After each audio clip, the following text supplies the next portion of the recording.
barkada, live traffic update muna tayo mula sa MMDA Metro Base. Ang nakikita nyo sa inyong mga screens ay yung traffic situation dyan sa may EDSA Orense. Ito yung boundary ng Makati at Mandaluyong. Unahin natin yung medyo matraffic ngayon, yun sa left side ng inyong mga screens. Yan yung galing Mandaluyong at papunta ng Makati at Pasay area. Medyo mabigat ang daloy ng trapiko sa mga oras na ito. Bumper to bumper actually ang traffic na yan.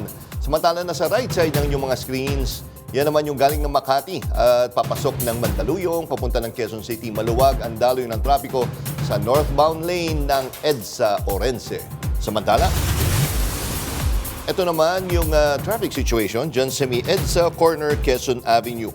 Yung left side, yan yung papuntang EDSA at papunta ng Espanya at Manila area. Walang magiging problema ang mga motorista. Maluwag naman ang daloy ng trapiko. Samantala nasa kanang bahagi ng inyong mga screens, yan naman yung galing ng Espanya, galing ng Quezon Avenue at papunta ng Elliptical Road. Wala ring magiging problema ang mga motorista sa magkabilang. July 25, 2025, Biyernes, naglabas ang Korte Suprema ng desisyon na unconstitutional daw ang Articles of Impeachment laban kay Vice President Sara Duterte. Mamaya, mas bibigyang linaw natin ang isyong ito, kaya tutok lang mga kaarangkada. Kasama niyo pa rin kami sa Kwento ng Bayan at Lakas ng Masa. Ako si Nina Corpus. Bawat komento, pulso ng bayan, importante yan sa amin. Bawat issue, dadaanan natin yan. Kaagapay nyo kami sa mausaping hindi dapat palampasin. Live tayo sa DZMM Radyo Patrol sa 630, 92.3 FM Radio Manila at lahat ng FMR station sa buong Pilipinas. Gayon din sa Signal TV, Channel 31. Ako, si Jack Batallones. Ito ang Arangkada Balita. Bilang ng nasawi bunsod ng habagat at magkasunod na bagyo, umabot na sa 25. Nasirang infrastruktura, pumalo na sa ika-3 bilyong piso.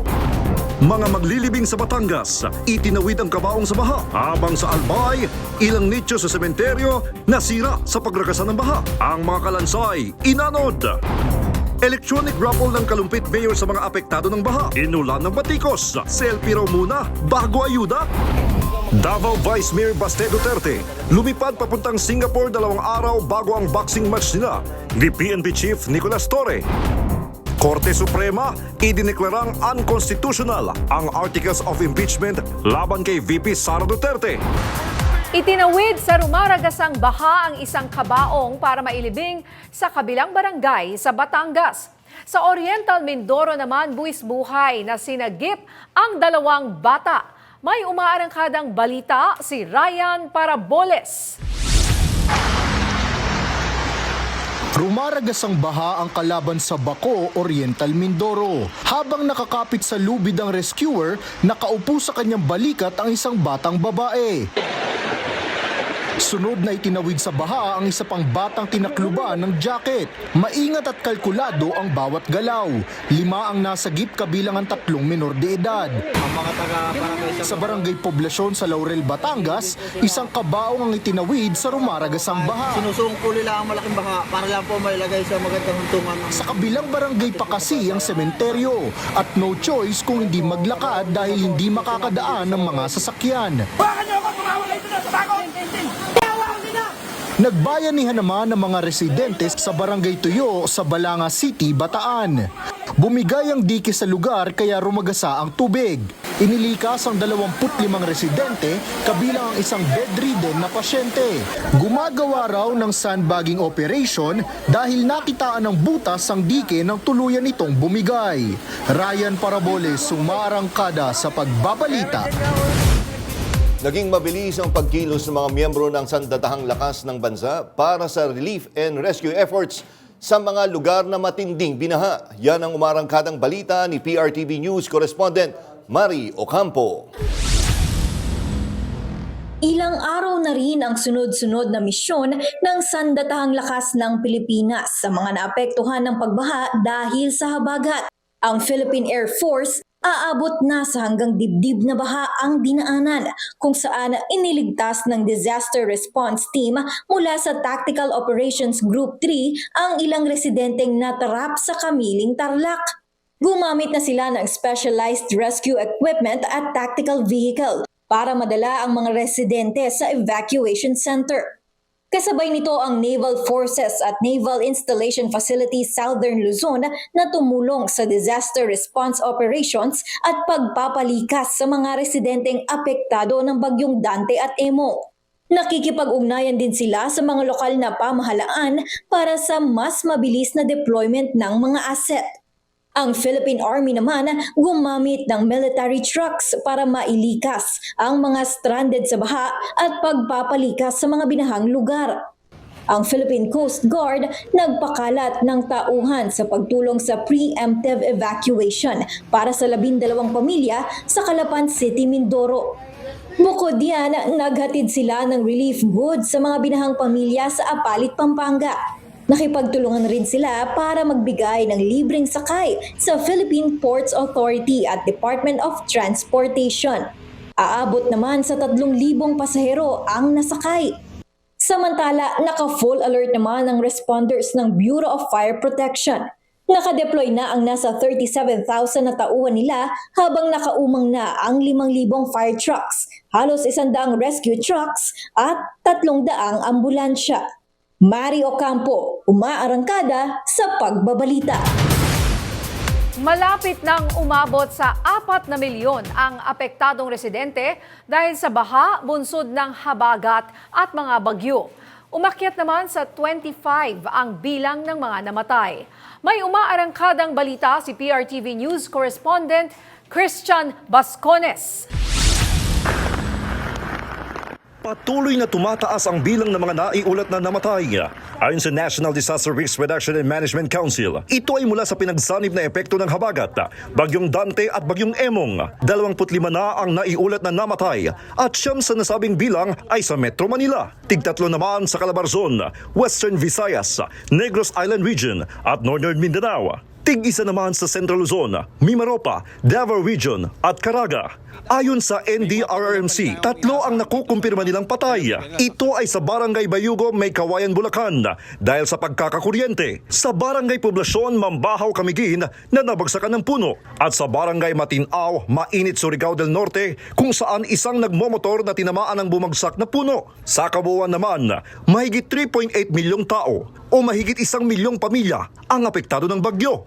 Tanging Eastern Visayas naman ang walang naitalang apektadong pamilya. Nakapagdala ng pagbaha, landslide at kahit buhawi sa lugar. Ang Central Luzon ang pinaka-apektado na may mahigit 2.2 milyong katao ang apektado.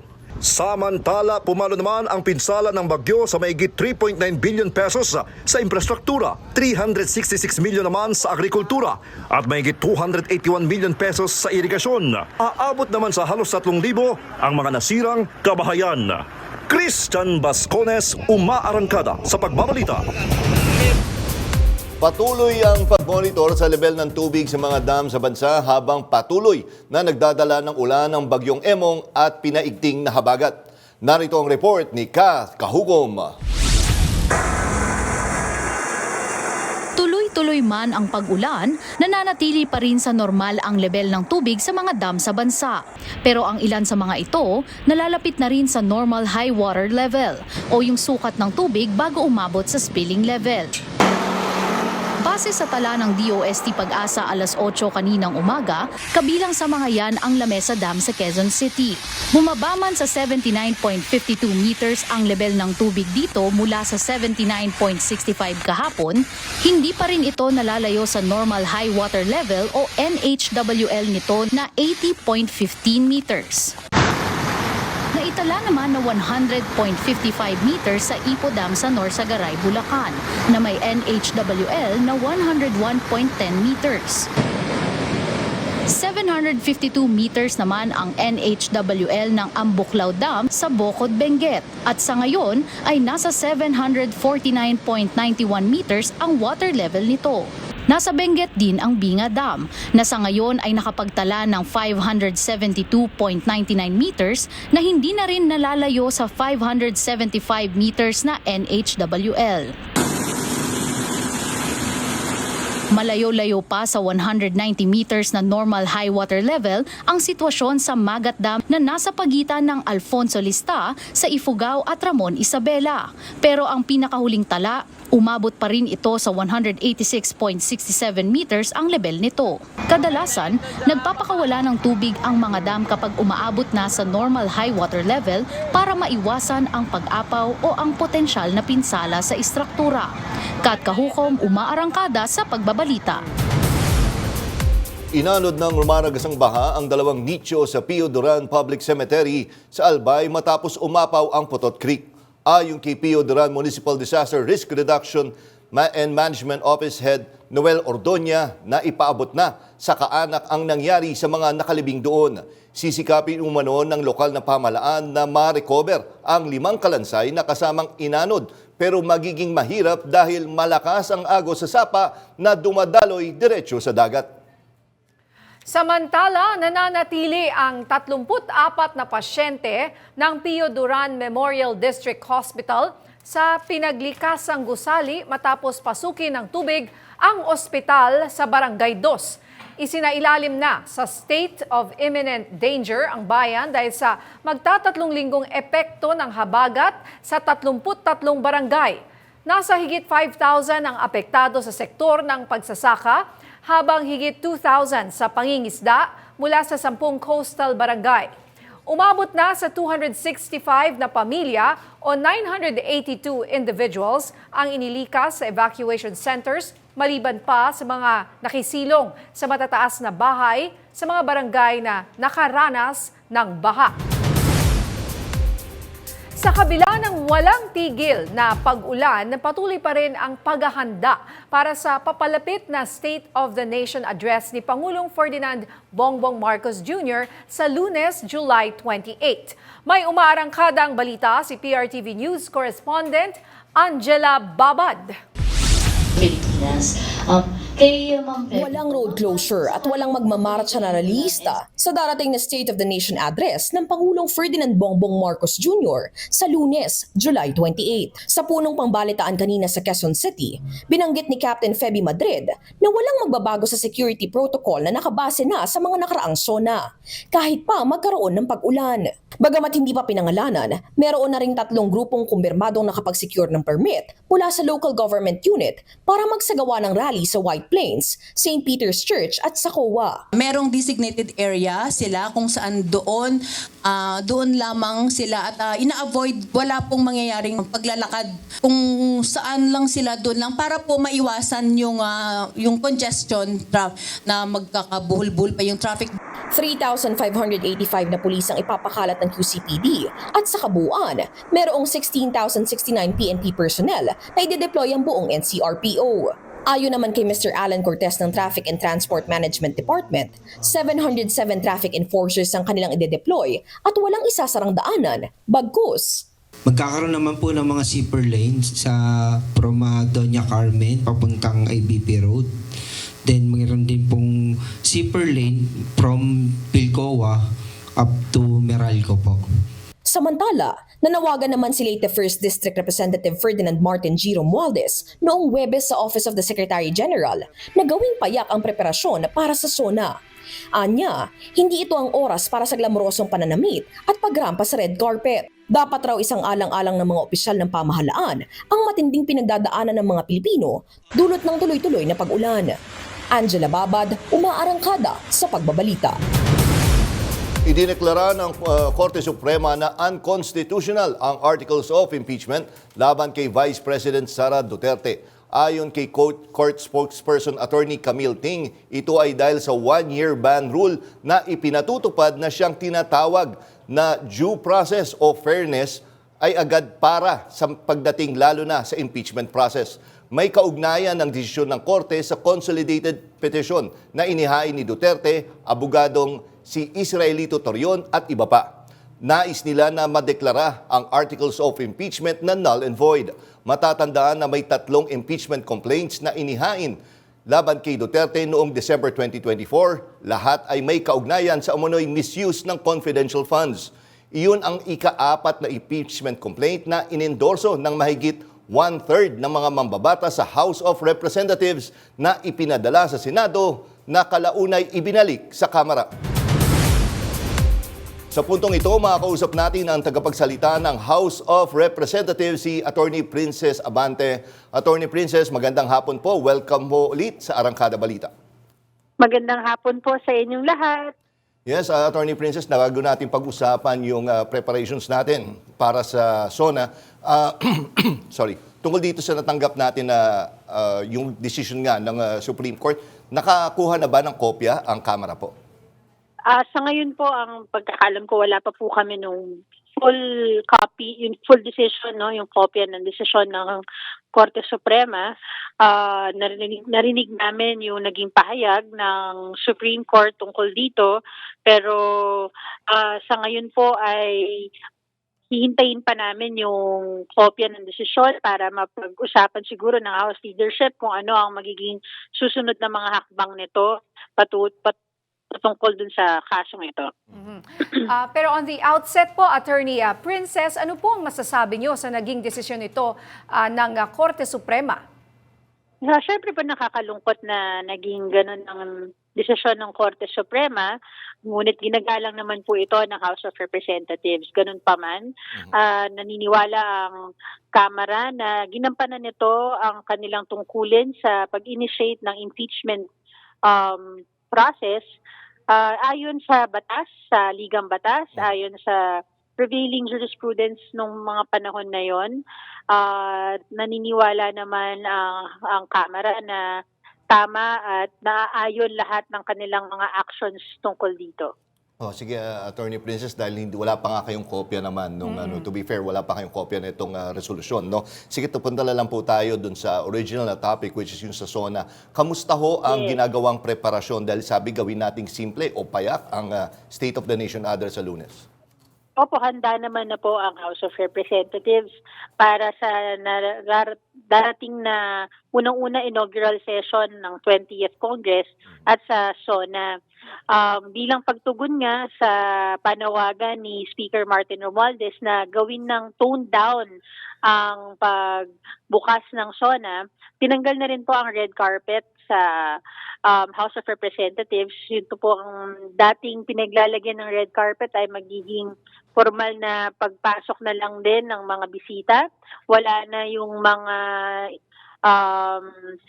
fashion show style ng pagpasok, hindi na magkakaroon ng mga anumang pang seremonyas, magiging mas solemn at mas formal ang ating SONA ngayong taon. Oo. So, ano po ang mensahe nyo siguro sa mga dadalo? Paano kung nakapagpagawa na sila ng kanilang mga, syempre, hindi naman inaasahan nyo. Itong nangyari po nating bagyo. Paano po yung nakapagpagawa na ng mga magagarang damit?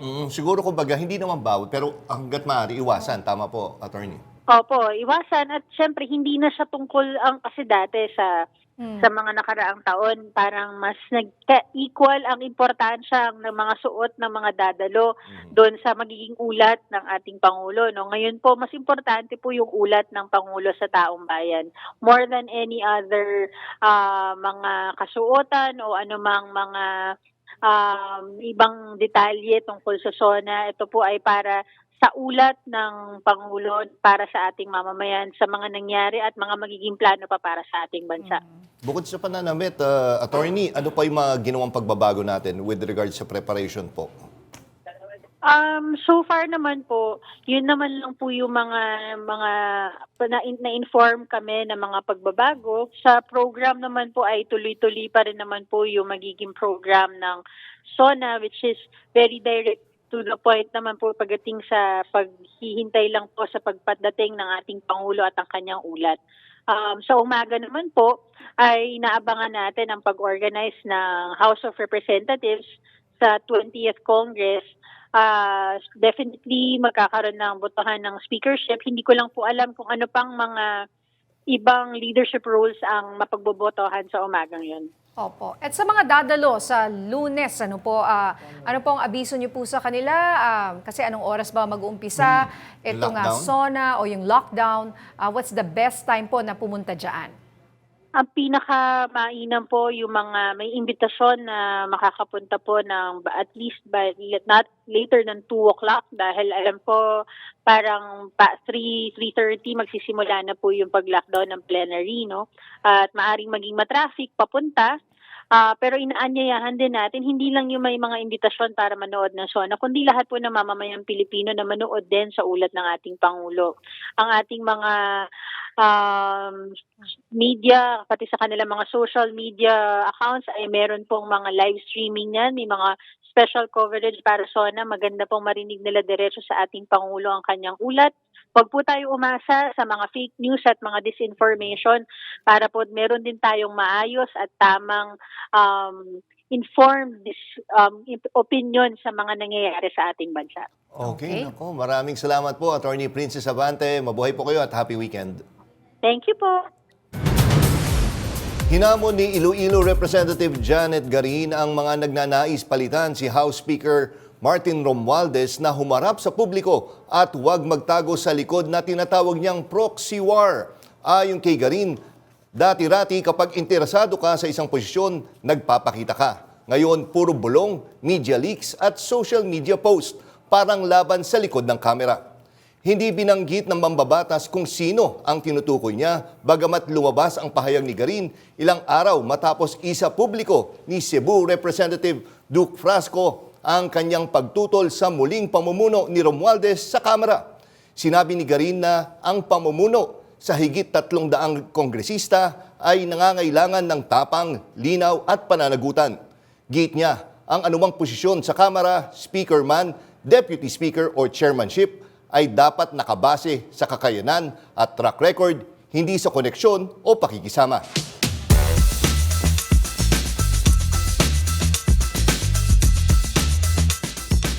Para linawin ang report na yan, makakausap natin via Zoom si Iloilo Representative Janet Garin. Magandang hapon po, Congresswoman Garin, and welcome po ulit dito sa Arangkada Balita. Magandang hapon po at salamat sa pag-imbita. Congresswoman, maaari niyo po bang linawin kung sino-sino ang tinutukoy ninyong nasa likod ng tinatawag ninyong proxy war? Well, maski nga ako hindi ko alam kung sino, no? Kasi ang daming nagbubulong-bulungan na eto, meron tayong mga nakikita sa social media, sa ibang mga press releases, no, na eto merong interesado, hindi magsusuporta. Pero at the end, wala kaming makitang nagsasalita or wala kang natatanggap, no, na confirmation. So kaya ang sinabi ko, parang nagiging proxy war kasi pwede naman na talagang walang ibang interesado or walang ibang nagpipresinta or karamihan ay isang ayon na sa liderato niya panakita ni Congressman Martin Romualdez noong 19th Congress at wala nang tatakbo. So that's why sa dami-dami no ng mga sinasabing mga naririnig natin mga balibalita, kaya nga ang sabi ko, usually kasi kapag ikaw ay tumatakbo at nagpipresenta, talagang lumalabas ka at nagpapakita at nagpapakilala. Pero yun nga ho, ano ho tingin niyo, ba't nagbago yung estratehiya na hindi humaharap at yun nga, pwedeng dinadaan sa social media o ano, bakit kaya ganun? Medyo playing safe ba yung ganun po? Well, unang-una, hindi natin alam kung talaga bang congressman or contender ba yung nagpapalabas ng mga ito. Because not until we hear clearly and directly from any member of the 20th Congress na interesado siyang mag-speaker or kung sa iba't ibang mga posisyon, dun lang yun medyo maliliwanagan. No? Kaya nga, ang hirap ng, kung totoong may nag-i-interest, ang hirap na mahirap pong mag-ambisyon ng isang posisyon kung wala kang tapang na harapin yon, no? Oo nga po. Opo. At ano naman po ang masasabi ninyo sa pahayag ni Representative Duke Frasco na hindi niya susuportahan si Speaker Romualdez? Again, ito lumabas lang sa isang balita, no? Kaya nga ang maganda talaga marinig kay Kong Duke Frasco, whom I also respect, kung totoo ba yung mga napapabalita doon. Kasi for all we know, baka may naglagay lang tapos hindi pala. Kasi sa pagkakaintindi ko, bukas naman ang lahat para magsalita siya ng kanyang mga hinaing, no? Be that as it may, pwede rin kasing magbago yan kasi alam naman natin 292 na kongresista ang sumusuporta at nagpahayag at pumirma ng pagsuporta kay Congressman Martin Romualdez to continue being the Speaker for the 20th Congress. Pero yun nga, Congressman, nakita na nga nilabas na recently na manifesto na ganun na nga karami yung sumusuporta kay Representative Romualdez. Ano po yung nakikita niyong reasoning sa ganitong kalakas na suporta? Track record po ba or ano po? Well, unang-una kasi I believe in, alam mo yon, kapag ang isang institusyon ay hindi naman sira, why fix something that is not broken? Pangalawa, ang dami rin kasi talagang reforms, no, nakita yung empowerment na ibinibigay sa bawat kongresista. That's something that is helping our constituents. Dati-rati kapag ikaw may kailangan, medyo matagal yon. Ngayon kasi minarapat nung liderato ng Kongreso na yung mga programa sa executive offices ay nagiging kaakibat ang office ng mga congressmen at even LGUs. Kaya parang nakakatok ka kaagad, eto merong kailangan, dapat i-implement kaagad, no, yung programang ito. It's actually bringing government services closer to the people. At yan nga ang nangyayari, no? So dagdag pa diyan in terms of improvements within Congress. Within Congress, yung connectivity, yung proseso at sistema that has been instilled for the past 3 years is something beyond description, no? Meron mga naman nangyayaring improvement ng mga nakaraang administrasyon sa loob ng Kongreso, pero hindi kasing bilis at kasing dami ng nangyayaring reforms ngayon. Let's say the facilities when it comes to meetings, no?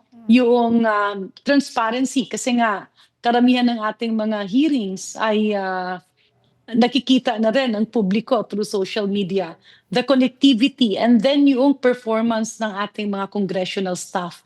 Kaya rin nagiging epektibo yung karamihan ng ating mga kongresista dahil yung personnel, no, professional training and support that they get from the Speaker's office is also there. So lahat ng mga bagay-bagay na ito, kung titingnan mo, talaga namang gusto ng karamihan ang continuity. So that's what I'm reading.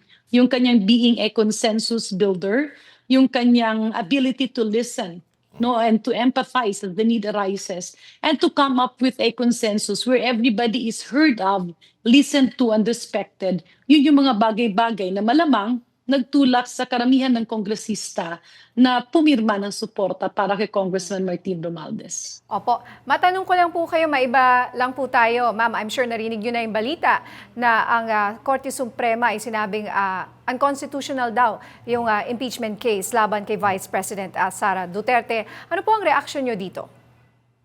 Well, nirirespeto natin ang Korte Suprema. Kaya lang, iba-iba kasi ang pananaw, no?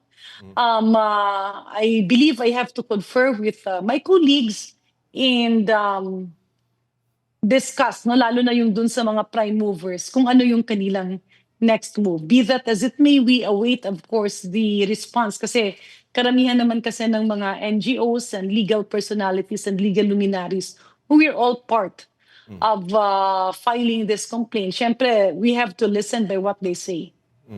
And Congresswoman, last na tanong na lang, handa na ho ba kayo para sa SONA? Ano hong klaseng paghahanda pong ginawa niyo na po? Well, ang totoo, handa kami sa trabaho, no? Kasi ang SONA ay isang seremonyas, pero napaka-importante doon, marinig natin sa Pangulo mismo ano pa ang plano niya for the last 3 years of his incumbency, and ano ang punto, what is the role of every Filipino family. Nasaan tayo? Nasaan ang ating mga kababayan dun sa plano niya? And for us, members of the 20th Congress, we look forward, kasi nga ang daming challenges all over the world, we look forward to exercising our oversight powers so that every peso that our government spends would redound to the needs of every Filipino family. Ayun. Maraming salamat, Iloilo Congresswoman Janet Garin. Salamat. Maraming salamat. God bless. Sa aming pagbabalik, Davao Vice Mayor Baste Duterte lumipad papuntang Singapore 2 araw bago ang boxing match nila ni PNP Chief Nicolas Torre. Nako, hindi natuloy. Kaya nga, lumipad. Okay, marami pang maiinit na balita sa pagbabalik ng Arangkada Balita.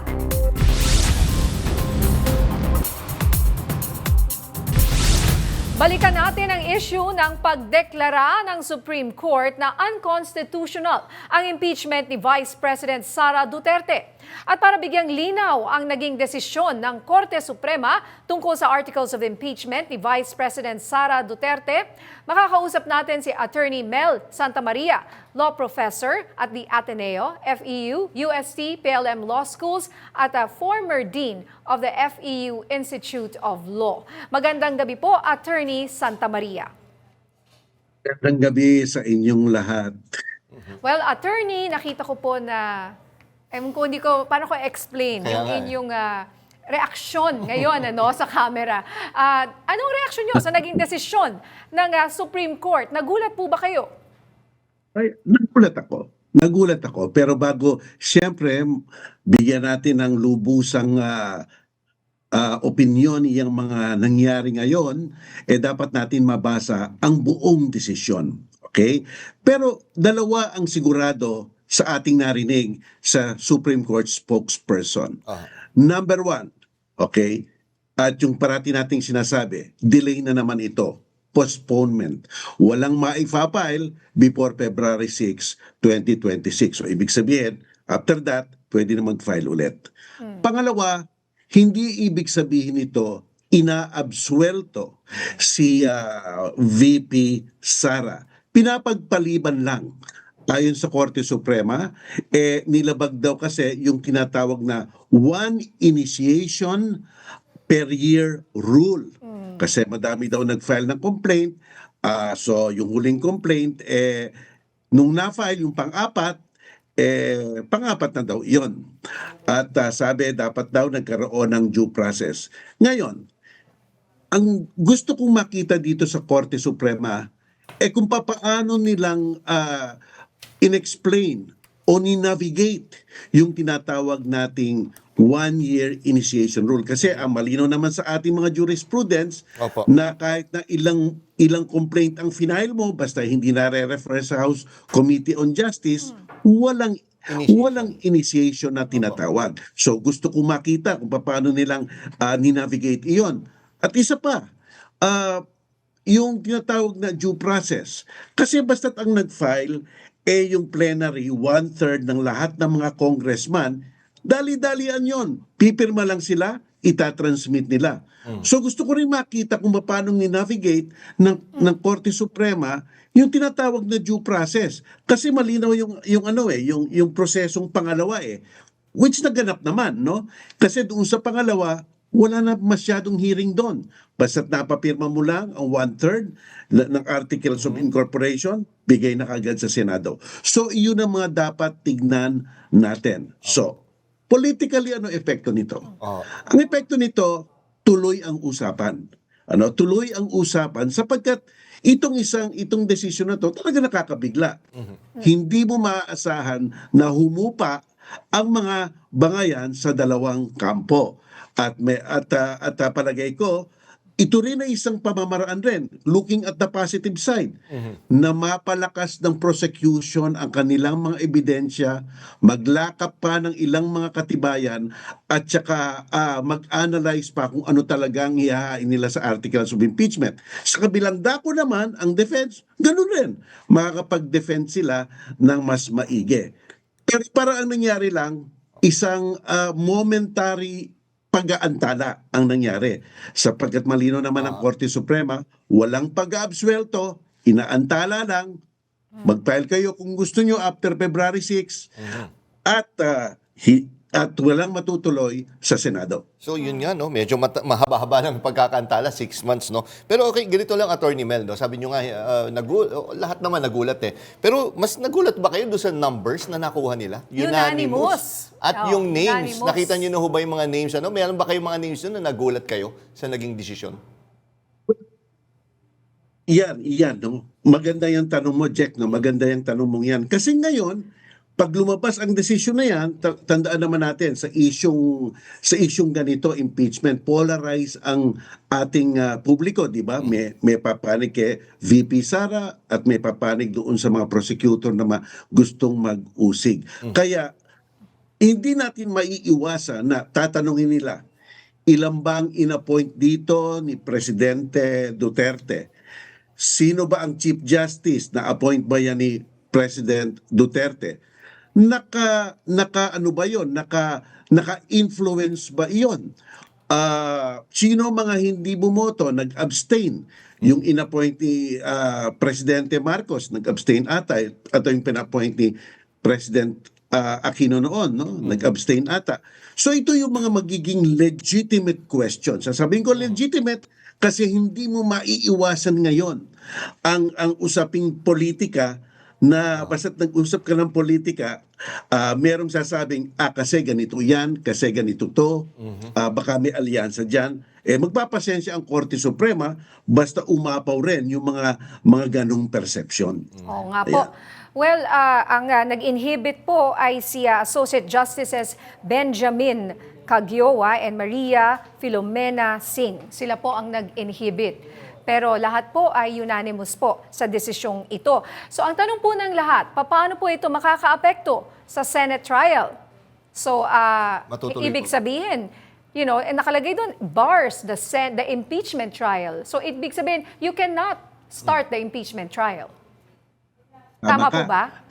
Tama, hindi na matutuloy yan. Yung tinatakda sa August 4 na mag-uumpisa, ipapagpaliban na yan because of this Supreme Court decision. Hindi na matutuloy yan. No?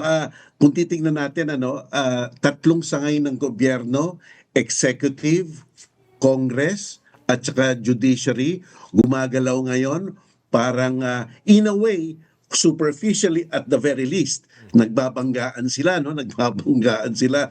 So I hope na itong nangyari ngayong decision na to will not lead to a constitutional crisis. No? Sapagkat syempre may nagsasabi na ang House of Representatives at ang Senate ay supreme sa kanilang mga poder. At ganoon rin naman ang Korte Suprema at ganoon rin naman ang Executive. May mga nagtatanong na kung supreme sila sa poder nila, di dapat sila ang supreme sa kanilang sariling mga alituntunin. Diba? So madaming tanong. Kaya dapat talaga mabasa natin yung kabuuan ng desisyon na yan. Kasi dyan natin mapupuna, dyan natin makikita kung merong pagkikiling nga ba o wala. Talaga bang neutral ang desisyon o wala? Hindi ngayon natin iwasan na tignan rin ang personalidad ng mga bawat magistrate na ito. Hindi masama yan sapagkat sineswelduhan rin sila ng taong bayan. Ayan. Pero may mga legal remedies pa ba? Or wala na? Ito na po yung pinakahuli. Kumbaga, pwede po ba umapila or sa Court of Appeals or wala na po ito, Attorney? Wala na, Supreme Court yan. So, pwede silang mag-file ng motion for reconsideration. Kailang tanong, bang magfa-file ng motion for reconsideration? Yung sasabihin mo sa Korte Suprema, tignan nyo nga ulit ng pangalawang beses, baka hindi lang kayo may nakitang importanteng bagay at baka kung nakita nyo, maaaring magbaligtad ng inyong isipin. Alam mo, para sa akin, wag na lang. Wag na lang. Kasi yung motion for reconsideration na yan, hahaba na naman, baka pag natapos yan, umabot na tayo September, October, malapit-lapit na baka lumapit na tayo sa February, maghanda na lang ang dalawang panig. At saka maganda rin ang mangyayari kasi in a way makikita rin natin ang ebidensya kung sakasakaling ang House of Representatives ay talagang aktibong mag-investigate ulit. Kitang-kita yan sa telebisyon, sa periodiko, etc. Kung ano yung mga hinahain nilang mga katibayan. Okay, so siguro yung mga popcorn po ninyo ay itabi nyo muna.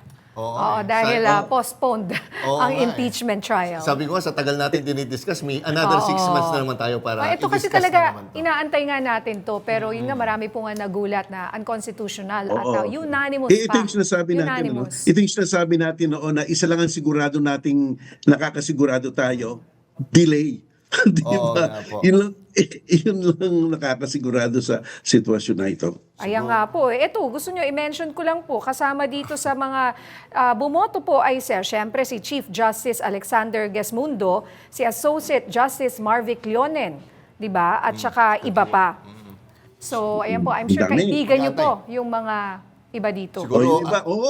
Si Chief Justice, Si Associate head ako dyan Justice. sa atin, Associate Justice Leon, mga yan, Maidas Marquez. nakikilala ko lang yung mga yan. Oo Kaya, nga po.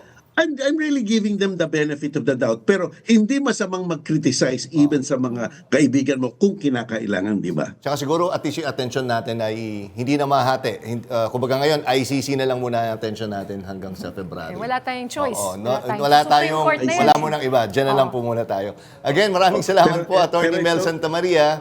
Happy weekend po. Okay. Ingat po kayo, sir. Happy weekend sa inyong dalawa. Bye-bye. Wala pang natatanggap na kopya ang palasyo kaugnay sa desisyon ng Korte Suprema. Ayon kay Palace spokesperson Undersecretary Claire Castro, nananawagan sila sa publiko na respetuhin ang desisyon ng Korte.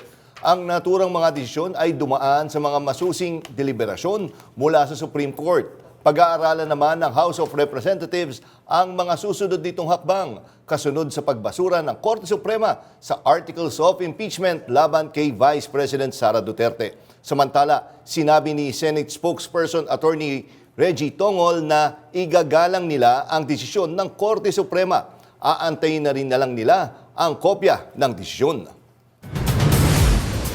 Kinumpirma ng National Bureau of Investigation na umalis ng bansa si Davao City Acting Mayor Baste Duterte 2 araw bago ang charity boxing match nila ni PNP Chief General Nicolas Torre III. Matatanda ang nauna nang naghamon ng suntukan si Duterte laban sa hepe ng PNP, bagay na pinatulan naman ni Torre kasabay ng mungkahing gawin na lang itong isang charity match at itinakda sa Rizal Memorial Sports Complex sa Linggo. Base sa impormasyong hawak ng NBI, lumipad papuntang Singapore ang alkalde mula sa Davao International Airport kaninang umaga. Kahit siya pa ang unang naghamon, naglatag ng sarili niyang kondisyon si Davao City Acting Mayor Baste Duterte para sa nalalapit nilang boxing match ni PNP Chief General Nicolas Torre III. Yan ang umarangkadang balita ni Christian Bascones. Huwag ka mag-alala, Torre, kasi matagal ko na talaga gusto makabugbog ng unggoy. Ito ang walang prenong reaksyon ni Davao City Acting Mayor Sebastian Baste Duterte matapos kagatin ni Philippine National Police Chief General Nicolas Torre III ang hamon niyang suntukan. Sinagot ni Duterte ang gustong charity boxing match ni Torre kung saan naglatag siya ng sarili niyang kondisyon. Ayon kay Duterte, hindi dapat gamitin ni Torre ang mga nasalanta ng bagyo sa Metro Manila bilang dahilan ng kanilang laban. Kung gusto mo lang talaga ng suntukan, bakit kailangan mo pa ng charity? Why do you need kailangan mo pang gamitin yung nangyayari ngayon na baha dyan sa Metro Manila? If you're really serious about this, kung gusto mo yung charity na yan and you've laid some conditions, then let me lay my own conditions.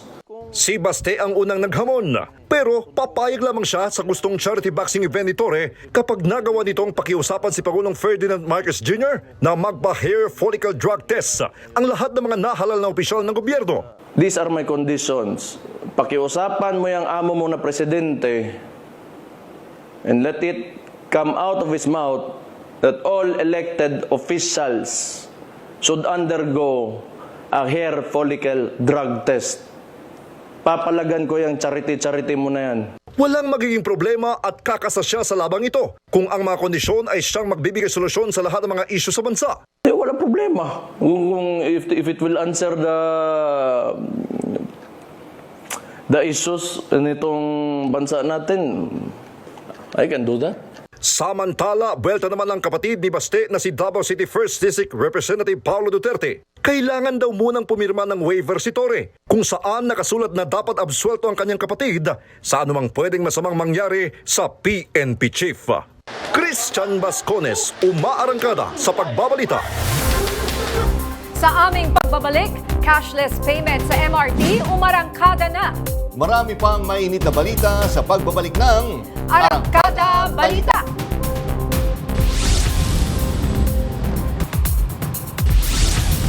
Inulan ng batikos ang pa-electronic raffle ng alkalde ng Kalumpit, Bulacan. Ang mechanics mag-selfie sa baha para may entry sa e-ayuda. May umaarangkadang balita si Kat Kahukom. Umani ng sari-saring reaksyon ang tila pa-online contest ng alkalde ng Kalumpit, Bulacan na si Mayor Lem Faustino. Ayon sa post, mamimigay raw ng e-ayuda ang lokal na pamahalaan. Pero may requirement, dapat mag-selfie sa binahang bahay bago makasali at may deadline pa. Ang post na yan, inulan ng sandamakmak na batikos online. Sabi ng ilan, hindi naman daw kasi contest ang pagresponde sa kalamidad kundi responsibilidad ng LGU. Insensitibo raw ang e-ayuda. Paliwanag naman ng Kalumpit LGU, isa lang ang e-ayuda sa mga paraan nila para maabutan ng tulong ang mga naapektuhan ng baha. Nag-house to house na rin daw sila para mamahagi ng tulong. Sa isang interview, sinabi ng alkalde na nirerespeto niya ang opinyon ng mga tao. Iginiit din niyang personal money ang perang ipinamigay sa e-ayuda. Sa huling tala ng LGU, nasa 150,000 na residente mula sa 29 na barangay ang apektado ng bagyo at habagat. Nagdeklara na rin ng state of calamity ang bayan ng Kalumpit. Kat Kahukom, umaarangkada sa pagbabalita. Sinisisi ng isang pamilya ang isang ospital sa Cebu na nagpabaya raw sa kaanak nilang manganganak sana. Ang biktima at ang kanyang dinadalang sanggol namatay matapos ang ilang paulit-ulit na palipat-lipat ng ospital. Yan ang umarangkadang balita ni FMR News Cebu correspondent Clark Pasuit. Viral ang social media post tungkol sa umano'y insidente ng kapabayaan sa ospital. Sa nasabing post, idinitalya ng nagrereklamong netizen ang nangyari sa kanyang hipag na nakatakdasa ng mga anak nitong Martes. Unang dinala sa ospital sa Bogo, Argao ang biktima na kinilalang si Irish Kumaling pero tinanggihan sila dahil kailangan daw na isisarya ng ginang at walang kakayanan na gawin ng operasyon doon. Sumunod nilang dinala si Irish sa ospital sa Karkar na halos 1 oras ang biyahe mula Argao. Pero hindi raw isinalang sa emergency CS operation ang ginang. Kwento ng asawa ng biktima, pinainom na lang ng gamot na pampahilab ang kanyang misis. Repira sa bugo nga ipasihis nganong itagaan mi niya og para injure sa bata. Kani siya ay kapila ka sir nga tersiim pa ni initinsiim ni mga anak ng sa normal anong nga anak sila nga ang kuan sa dire sa bugo nga ospital dili pa ngon kay naikuan sa matres. Pero dahil hindi nagtuloy-tuloy ang paghilab, inirekomendang dalhin na sa Talisay City District Hospital si Irish na 2 oras na biyahe ang layo. Pagdating doon, tuluyan ng binawian ng buhay ang mag-ina. Sa isang press conference, nilinaw ng OIC ng Provincial Health Office ang nangyari. Git niya, hindi nagpabaya ang ospital sa Karkar. Pag-abot jud anak niya giatiman, no? So pag-assess sa OB, pagkatong panahona, dili siya indicated for a cesarean section. Unfortunately, ang OB ni out na siya pagka-8. 3 cm pa na ang iyahang cervical dilatation. So hinay ang iyahang dilatation. Ang huli niya, dili man obstetrician, general practitioner man. Pag-assess sa GP pag 9 a.m. na kita niya nga ang bata in distress. So, ni-decide siya, iyan na lang i-refer. For cesarean section to siya. So, iyan i-refer sa Cebu South Medical Center. Nagpaabot ng pakikiramay sa pamilya ng biktima si Cebu Governor Pamela Barricuatro. My deepest condolence to the family, no? Sa katong mother and child na namatay. Ni-reach out ni sa family yesterday. Nagpadala ng flowers, nagpadala ng financial aid. Ang PHO is investigating what exactly happened. Clark Pasuit, umarangkada sa pagbabalita. Sugatan na ang 2 menor de edad ng pagsasaksakin sa loob mismo ng paaralan sa Mati City, Davao Oriental. Yan ang umaarangkadang balita ni FMR News Davao correspondent Hernel Tokmo.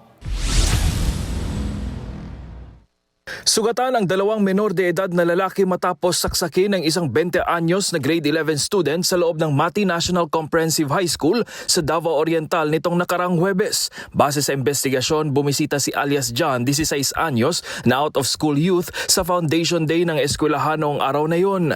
Ikinagalit umano ng suspect na si alias Ivar ang pagbisita ng biktima dahil itinuturing ng kalaban ng kanilang gang si John. Kaya hinabol niya ito at pinagsasaksak sa loob ng isang classroom gamit ang ice pick. Sinaksak din ng suspect ang isa pang 15 anyos na lalaking estudyante. Isinugod ang dalawang biktima sa ospital habang patuloy na tinutugis ang suspect. Iginiit naman ng eskwelahan na may nakalatag namang security measures noong araw na yon bilang bahagi rin ng pagdiriwang ang ilang miyembro ng Philippine Army. Hernal Tokmo, umaarangkada sa pagbabalita. Sa gitna ng malakas na ulan at matinding pagbaha, humihirit ngayon ang mga BPO workers ng mas patas na working conditions mula sa gobyerno. Yan ang umarangkadang balita ni PRTV News correspondent Mari Ocampo. Tatlong bagyo na ang naranasan ng Pilipinas ngayong Hulyo. Ngunit tila umulan o umaraw, sinasalubong pa rin ng ilang manggagawa ang masamang panahon para lang makapasok sa trabaho. Partikular na ang mga nasa Business Process Outsourcing o BPO industry. Kwento ng BPO Industry Employees Network, pagamat may ilan na nabigyan ng work from home option, karamihan pa rin ng mga nasa industriya na ito ay kailangan mag-report sa kanilang opisina kahit anumang estado ng panahon. Kaya naman nangangalampag ang kanilang samahan sa Department of Labor and Employment na magdeklara na ng imminent danger sa mga BPO companies na apektado ng masamang panahon. Sa baba na rin ang pasahod na binibigay sa BPO industry, manghihinayang talaga ang karamihan. Pero ang punto doon ay kailangan ba i-sacrifice ang kaligtasan over lang doon sa kita?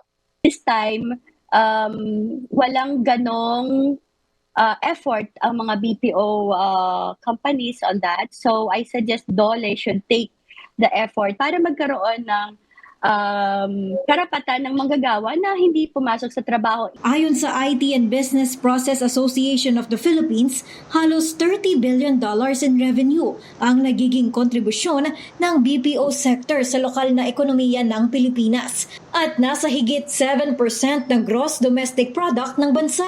Sa taong 2021 pa lang, nakapagbigay na ito ng higit 1 milyong trabaho sa mga Pilipino. Kaya naman para mas maprotektahan pa ang mga manggagawa na nasa BPO industry, naghain ngayong araw ng resolusyon ang Kabataan at ACT Teachers Party List bilang tugon sa mga hinaing ng mga BPO workers na nasa unsafe working environment. Kailangan nating mag-demand ng aksyon para hindi ito ang new normal natin. Ang mga trabahante, they're exposed to potential harm and unjust penalties. Umaasa rin ng BIEN Philippines na balang araw ay magkakaroon ng Magna Carta para sa mga BPO workers. Bukod pa rito ang kanilang hiling na gawing 36,000 pesos ang standard salary sa kanilang industriya. Magkano ang halaga para mabuhay ang isang pamilya ngayon? Nasa 1,200 and 36,000 is just decent. Inaasahan ng Kabataan Party List na gagalaw ang resolusyon mula sa Bill and Index Service at mabibigyan ng House Resolution Number 1 linggo matapos ang State of the Nation Address ng Pangulo. Bagamat mas gumaganda na ang estado ng panahon sa Pilipinas, hiling ng mga BPO workers na hindi lang basta trabaho ang dapat isipin, kundi pati na rin ang kapakanan ng bawat manggagawang Pilipino. Mari Ocampo, umaarangkada sa Pagbabalita. Inilunsan ng Department of Transportation ang pilot testing ng bagong cashless payment method sa MRT3. Sa ilalim nito, pwede nang gumamit ang mga commuter ng debit or credit card, gayon din ang e-wallet application para sa pagbabayad ng pamasahe. Kabilang ito sa pagpapalawig ng automatic fare collection system kung saan naka-install na ang card reader sa mga turnstiles ng mga istasyon. Tiniyak ng DOTR na ligtas at secure ang sistemang ito. Wala ring dagdag na bayad sa paggamit ng bagong payment method pero kailangan lang ng minimum balance na 28 pesos sa pagpasok sa turnstile. Inaasahang hindi magtatagal ay maipatutupad din ito sa LRT1 at LRT2. Malungkot na balita para sa mga wrestling fans. Pumanaw na sa edad na 71 ang American sports and entertainment star na si Hulk Hogan. Narito ang report. Napumanaw na ang Hall of Famer matapos dalhin sa ospital. Wala pang ibinigay na detalye kaugnay nito. Ipinanganak si Hulk Hogan o Terry Gene Bollea sa totoong buhay noong August 11, 1953 sa Augusta, Georgia. High school siya nang mahumaling sa wrestling scene. Taong 1980s nang sumikat ng husto si Hulk Hogan. Ilang pelikula din ang kanyang pinagbidahan tulad ng Rocky III. 2 beses din siyang pinarangalan sa WWE Hall of Fame at tinaguriang Babe Ruth ng wrestling.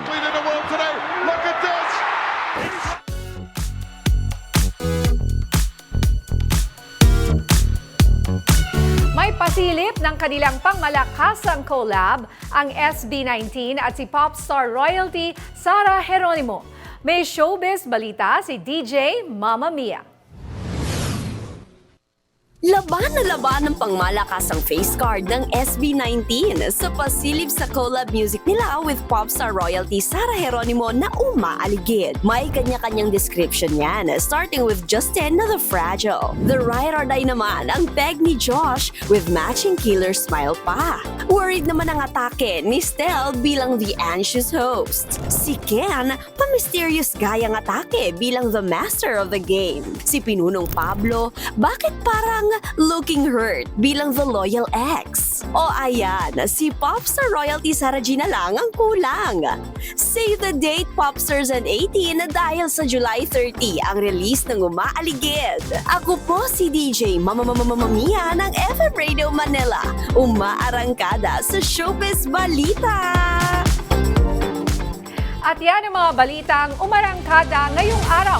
Ako si Nina Corpus. At ako naman po si Jack Batallones para hindi mahuli sa usapan, kapit lang hanggang susunod na Arangkada Balita.